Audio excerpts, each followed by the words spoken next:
Hello बच्चों, आप लोग कैसे हैं? आई होप आप लोग अच्छे होंगे, मज़े में होंगे। आप लोगों का हमारे चैनल बिन्हू स्टडी में स्वागत है। बच्चों, हम आपको बता रहे थे इस वीडियो में बता रहे हैं कि शुद्ध पदार्थ कितने भागों में बांटा गया है, शुद्ध पदार्थ क्या है। हाँ, चलिए टाइम को बिना वेस्ट किए हुए अपने टॉपिक पे चलते हैं। शुद्ध पदार्थ को 2 भागों में बाँटा गया है, तत्व है, यौगिक है। तत्व क्या है? एक ही प्रकार के परमाणु से बने पदार्थ को तत्व कहते हैं, जिसमें एक ही प्रकार के एक ही जैसे परमाणु होते हैं, तो उन्हें तत्व कहा जाता है। अब लोहे का टुकड़ा है, उसमें जो है सिर्फ लोहे के ही परमाणु होंगे, सिर्फ लोहे के, दूसरा नहीं होगा। कॉपर है तो उसमें कॉपर के ही परमाणु होंगे। कॉपर के ही, कोई दूसरा नहीं होता है। और सोना है, सोने में चाहे जितना छोटा कर दीजिए, उसमें सिर्फ सोना ही सोना होगा और तो कोई दूसरा नहीं होगा। ये सब तत्व होते हैं। अ, अ, केवल एक ही प्रकार के परमाणु होते हैं, तो वो तत्व होते हैं, कोई दूसरा उसमें ना हो। हाँ, अब जैसे Na है अलग है, ये तत्व है। क्लोरीन तत्व है, हाइड्रोजन अलग है, तत्व है। ऑक्सीजन है, तत्व है। Au गोल्ड तत्व है। सिल्वर तत्व है, ब्रोमीन तत्व है, तत्व है, और आयरन भी तत्व है, और कॉपर भी तत्व है। जब NaCl दोनों आपस में जुड़ते हैं तो NaCl बना देते हैं। ये यौगिक हो जाता है। H2 और ऑक्सीजन जो है मिल जाते हैं तो H2O बनाते हैं, ये यौगिक है। और सिल्वर और ब्रोमाइड आपस में मिलते हैं तो सिल्वर ब्रोमाइड बना देते हैं। आयरन है, कॉपर।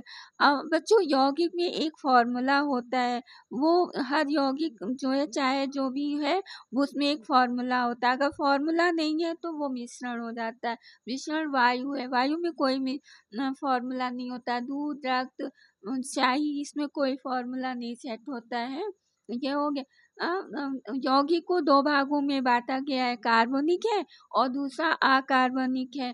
कार्बनिक, प्रेजेंस ऑफ कार्बन, जिसमें कार्बन उपस्थित होता है, दिखाई देता है, तो वो कार्बनिक हो जाता है।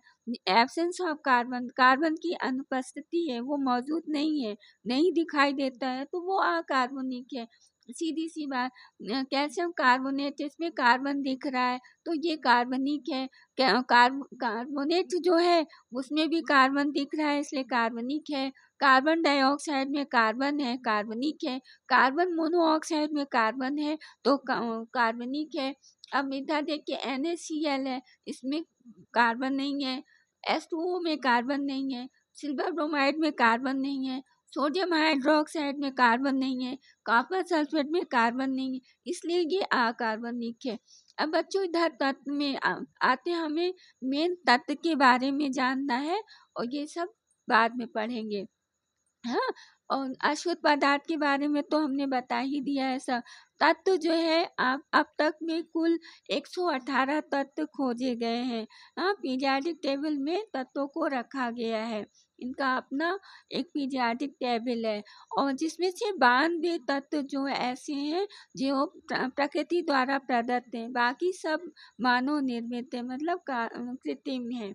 हाँ, ये, और इनको एक प्रतीक के द्वारा प्रदर्शित किया जाता है, एक प्रतीक के द्वारा प्रदर्शित करते हैं। और इनको जो है, इन तत्वों को 3 भागों में बांटा गया है, धातु है, अधातु है, उपधातु है। धातु में, धातु ऐसा होता है करंट जाता है, जाने देता है। इस धातु में करंट प्रभावित होता है। अधातु में करंट नहीं प्रभावित होता, कुछ नहीं होता। उपधातु में कम कम करंट प्रभावित होता है, जाता है। इसमें करंट जो है ज़्यादा जाता है, ज़्यादा से ज़्यादा जाता है, इसमें बिल्कुल नहीं जाता है। और उपधातु में कम कम करंट जाता है। अब इसमें आता है iron, Fe, Cu copper, Au gold, silver है, ये सब धातु हैं। हाँ, धातु हैं। और ये ऑक्सीजन जो होता है, इसमें करंट नहीं जाता है। अगर करंट जाएगा, आसपास में बहुत से ऑक्सीजन है चारों तरफ, अब ट्रांसफार्मर में लग जाएगा तो फिर आग लग जाएगी, इसलिए। और इसमें थोड़ा थोड़ा जाता है, कम कम करंट जाता है। हाँ, सिलिकॉन है, बोरान है, जर्मेनियम है। इसमें जो है सिम कार्ड में पीछे की तरफ जो है सिलिकॉन लगा रहता है, तो उसमें करंट धीरे धीरे जाता है, अपने अंदर धीरे धीरे आने देता है, कम कम करंट लेता है। तो ये मोबाइल जो है, मोबाइल हुआ और टीवी हुआ, ये कम करंट में भी चल जाता है। और इसमें जो होता है धातु में ज़्यादा करंट चाहिए, तो ये इलेक्ट्रिक होता है, इसे इलेक्ट्रॉनिक कहते हैं। टीवी है, मोबाइल है, ये सब जो है इलेक्ट्रॉनिक होता है। और इसमें क्या कौन से होते हैं, फ्रिज हुआ, वॉशिंग मशीन हुआ, एसी हुआ, कूलर हुआ, इसमें जो होता है ज़्यादा करंट की ज़रूरत होती, ये इन्वर्टर से नहीं चल सकता, इन्वर्टर से चलाएंगे तो बोल जाएगा। और ये जो है मोबाइल हुआ, टीवी हुआ, ये सब इन्वर्टर से चल जाता है, क्योंकि इसमें करंट कम कम चाहिए। ये हो गया बच्चों। अब आगे चलते हैं। ये धातु जो है ये चालक होता है, हाँ। और ये आधातु है वो कुचालक होता है, इसमें करंट आता जाता नहीं है, करंट नहीं प्रभावित होता। ये उपधातु है, अर्धचालक होता है। क्यों? क्योंकि कम कम करंट चाहिए। अब इस चालक को सुचालक कहते हैं, और कुचालक को आचालक भी कहते हैं। अर्धचालक होता है। इसमें जो है जो धातु है वो उसमें घनत्व ज़्यादा होता है। और ये जो अधातु है ये तीनों अवस्थाओं में बच्चों पाया जाता है, हाँ। फास्फोरस, सल्फर ठोस रूप में होते हैं, ऑक्सीजन, हाइड्रोजन, नाइट्रोजन गैसीय रूप में होते हैं, ब्रोमीन द्रव रूप में होते हैं, हाँ। और उसमें घनत्व कम होता है। बच्चों वीडियो का अंत कर रहे हैं। वीडियो अच्छी लगे तो लाइक कीजिएगा, सब्सक्राइब कीजिएगा, शेयर जरूर कीजिएगा, बेल आइकन को दबाना मत भूलिए।